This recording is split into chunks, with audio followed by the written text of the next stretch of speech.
दोस्तों, स्वागत है आपका हमारे यूट्यूब चैनल फिल्मी किस्से में। आज हम लाए हैं महानायिका सुचित्रा सेन जी से जुड़ा फिल्मी किस्सा का पार्ट 2। पहले पार्ट में आपने इनकी जीवन से जुड़ी कुछ किस्साएँ आपने सुनी और देखी हैं। अब देखिए आगे की पार्ट 2, जिसमें बाकी के इनके जीवन से जुड़ा हुआ किस्सा हम आपको अब बता रहे हैं। तो पैसे फिल्मी किस्सा।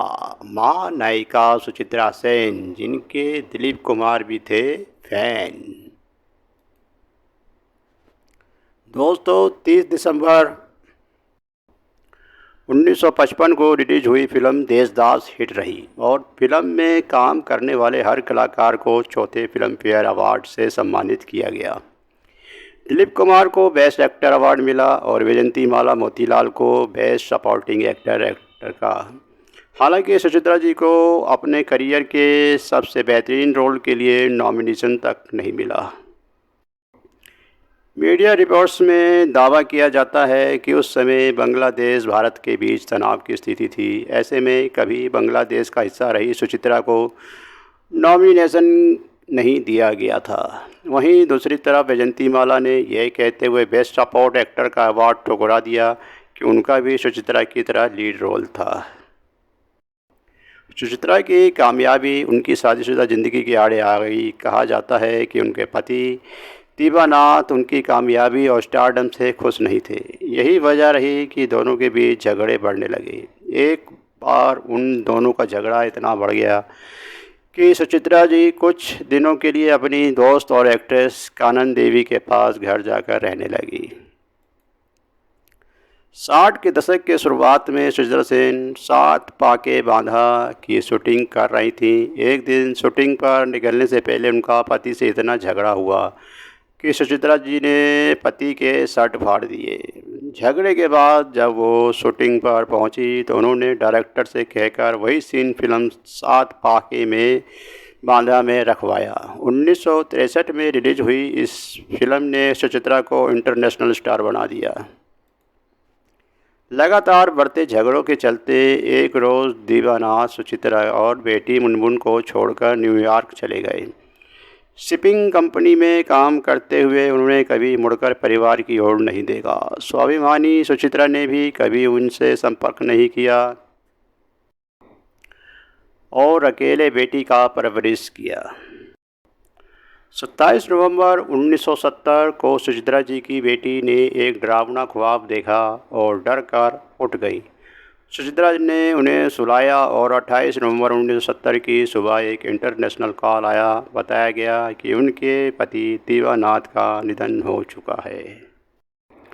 सुचित्रा लोगों की मदद से पति का शव कोलकाता लाई, जहां पूरे परिवार की मौजूदगी में उनका अंतिम संस्कार हुआ। पति की मौत से सुचित्रा टूट गई थी, लेकिन उन्होंने फिल्म में काम करना जारी रखा।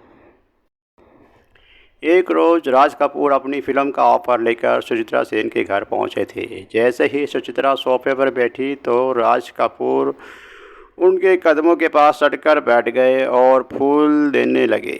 ये देखते ही सुचित्रा सेन ने उनकी फिल्म करने से इनकार कर दिया। सुचित्रा ने बायोग्राफी आमार बौधू सुचित्रा सेन लिखने वाले राइटर अमिताभ चौधरी से कहा था कि मैंने फिल्म इसलिए रिजेक्ट की क्योंकि मुझे उनका तरीका और उनकी पर्सनैलिटी पसंद नहीं आई। जिस तरह का उनका रवैया था, जिस तरह वो पैरों पर बैठे, ये एक आम आदमी को शोभा नहीं देता। सुचित्रा ने सत्यजीत रे की फिल्म देवी चौधरानी ठुकराई थी। जिस समय सत्यजीत रे उनके पास ऑफर लेकर पहुंचे थे, तब वे दूसरी फिल्मों में व्यस्त थीं।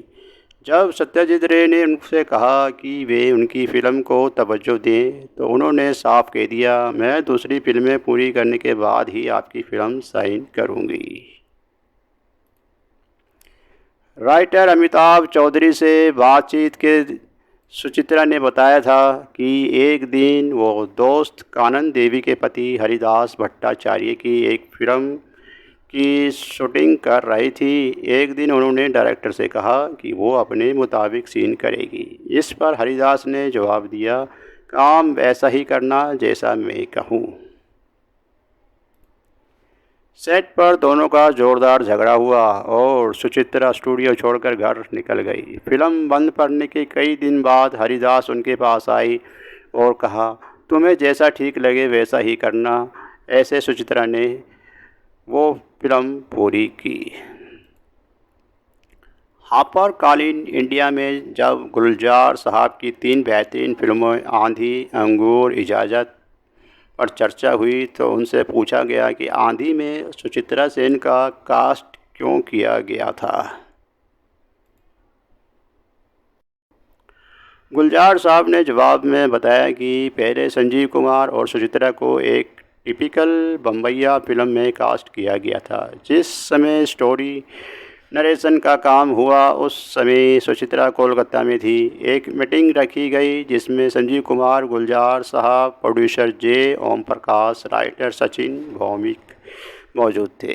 जब बम्बैया थीम की स्टोरी सुनाई गई तो गुलजार साहब खड़े हुए और कहा, क्या आप लोगों को लगता है कि सुचित्रा इस कहानी को सुनने के लिए कोलकाता से बम्बई आएगी? वह ऐसी फिल्में क्यों करेगी? राइटर अमिताभ चौधरी ने बातचीत में सुचित्रा से बताया था कि एक दिन वो दोस्त कानन देवी के पति हरिदास भट्टाचार्य की एक फिल्म की शूटिंग कर रही थी। एक दिन उन्होंने डायरेक्टर से कहा कि वो अपने पति मुताबिक सीन करेगी। इस पर हरिदास ने जवाब दिया कि काम वैसा ही करना जैसा मैं कहूँ। सॉरी दोस्तों, ये लाइन दोबारा आ गई है इसमें, तो आगे की राइटिंग हम आपको अब सुना रहे हैं। राइटर सचिन भौमिक ने सहमति जताते हुए कहा, सही कहा, ये बम्बई है। हम यहाँ किसी भी एक्टर को बुला सकते हैं, लेकिन अगर सुचित्रा सेन को बुलाना हो तो कहानी कुछ अलग होनी चाहिए। हर कोई इस बात से सहमत था। इसी बीच गुलजार साहब ने एक पॉलिटिकल ड्रामा फिल्म की कहानी सुनाई जो हर किसी को पसंद आ गई। वो कहानी फिल्म आंधी की थी जो उन्होंने सुचित्रा के लिए चुनी थी। ये बात भी कम लोगों को जानने को है कि फिल्म आंधी के सेट पर हर कोई सुचित्रा को मैडम नहीं सर कहता था। ये रुतबा था उन्हें गुलजार साहब ने ही दिया था। 14 फरवरी 1975 को रिलीज हुई फिल्म आंधी में सुचित्रा सेन ने आरती देवी का रोल प्ले किया था। कहा गया कि ये फिल्म तत्कालीन प्रधानमंत्री इंदिरा गांधी पर बनी है, जबकि ऐसा नहीं था। इस फिल्म को कांग्रेस पार्टी ने कई जगह रिलीज होने से रोक दिया।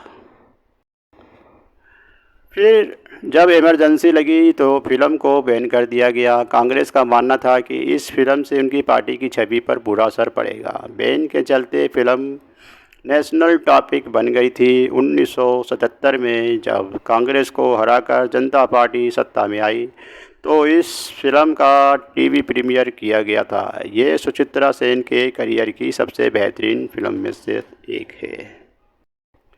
फिल्म आंधी के रिलीज होने के 2 साल बाद 1978 में सुचित्रा सेन बंगाली फिल्म पढ़ने पासा में नजर आई थी। इस फिल्म का फ्लॉप होना सुचित्रा बर्दाश्त नहीं कर पाई और उन्होंने तुरंत फिल्म से रिटायरमेंट की अनाउंसमेंट कर दी। जबकि उस समय वो राजेश खन्ना के साथ नाती विनोदनी में काम कर रही थी। उन्होंने फिल्म अधूरी छोड़ दी और फिल्मी दुनिया में सारे नाते तोड़ दिए। फिल्में छोड़ते ही सुचित्रा सेन रामकृष्ण मिशन आश्रम में जुड़कर सात्विक जीवन जीने लगी। चंद दिनों में ही उन्होंने घर के एक छोटे से कमरे में अपनी दुनिया बसा ली। इस दौरान भी उन्हें कई फिल्में मिली, लेकिन उन्होंने सारी फिल्में ठुकरा दी। समय बीतता गया और एक समय ऐसा आया जब वो कमरे में ही कैद रहने लगी। उनके परिवार वालों को भी उनसे मिलने की इजाज़त नहीं थी। बायोग्राफी अमर बंधु सुचित्रा सेन लिखने वाले राइटर अमिताभ चौधरी ने सुचित्रा से कहा था, मैं अकेले रहना पसंद करती हूँ। मैंने अपनी बहन की बेटी रूना की शादी भी अटेंड नहीं की। मैं जहाँ भी जाती थी लोग मुझे डिस्टर्ब करते थे। मुझे कई लेटर आते थे, लेकिन मैंने ना उन्हें खोला ना किसी का जवाब दिया। मैं इस तरह ही खुश हूँ। साल 2005 में सुचित्रा सेन को दादा साहेब फाल्के अवार्ड दिया जाने वाला था। हालांकि जब उन्हें कॉल कर इसकी खबर दी गई तो उन्होंने ये कहते हुए अवार्ड ठुकरा दिया कि अब लोगों के सामने नहीं आएगी। अगर अवार्ड देना है तो घर आकर आना पड़ेगा।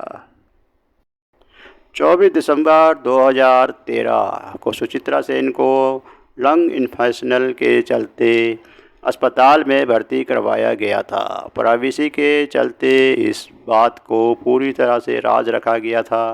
17 जनवरी 2014 को सुचित्रा को अस्पताल में हार्ट अटैक आया, जिससे उनका निधन हो गया।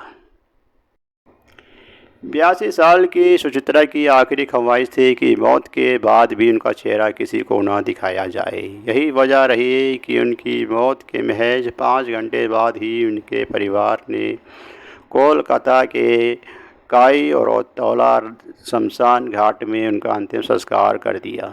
आखिरी ख्वाहिश के मुताबिक उनका चेहरा ढक कर रखा गया था, जबकि उन्हें अंतिम विदाई देने हज़ारों चाहने वाले पहुंचे थे। दोस्तों, ये था सुचित्रा सेन जी का फिल्मी किस्सा। आपको कैसा लगा? कृपया हमारे चैनल को सब्सक्राइब करें, शेयर करें। जय हिंद, जय भारत। देखते रहिए हमारा चैनल फिल्मी किस्सा।